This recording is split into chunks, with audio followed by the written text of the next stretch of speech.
Dengan pesona dan pengalamannya, Ben telah berhasil memenangkan rasa hormat mereka. Namun, keadaan tak berjalan mulus selamanya. Suatu pagi, seperti biasa, Ben menjemput Julia. Dia membunyikan bel, lalu berbalik menunggu di dekat mobil. Namun suami Julia yang membuka pintu dan dengan ramah mengajaknya masuk untuk minum kopi. Awalnya Ben menolak dengan sopan, tapi sang suami bersikeras. Akhirnya Ben masuk ke dalam. Di sana, dia bertemu putri Julia.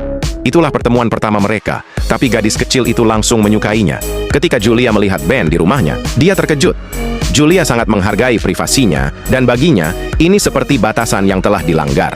Dia tidak mengatakan apa-apa, tapi dalam perjalanan ke kantor, dia mengirim pesan ke HRD. Dia meminta agar Ben ditugaskan kembali. Julia merasa Ben bisa membacanya terlalu mudah, bahwa dia melihat dirinya dengan cara yang tidak bisa dilakukan orang lain. Padahal bagi Ben, Julia hanyalah bosnya, seseorang yang dia kagumi dengan tulus. Dia menghargai ambisinya, menyukai semangatnya. Julia bahkan pernah datang ke gudang hanya untuk memantau hal sekecil pengemasan. Mungkin itulah sebabnya dia sukses. Suatu malam, Julia lembur di kantor.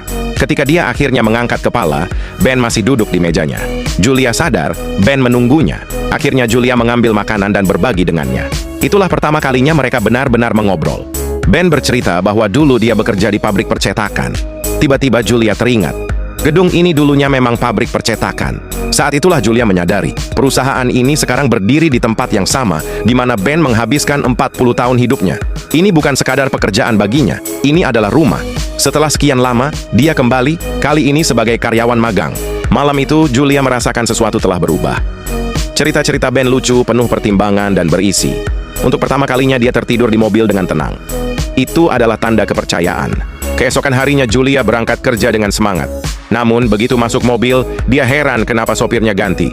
Barulah dia ingat, dia telah meminta Ben ditugaskan ulang. Penyesalan langsung menghantamnya. Sopir baru itu tidak tahu rutenya, hampir menyebabkan kecelakaan.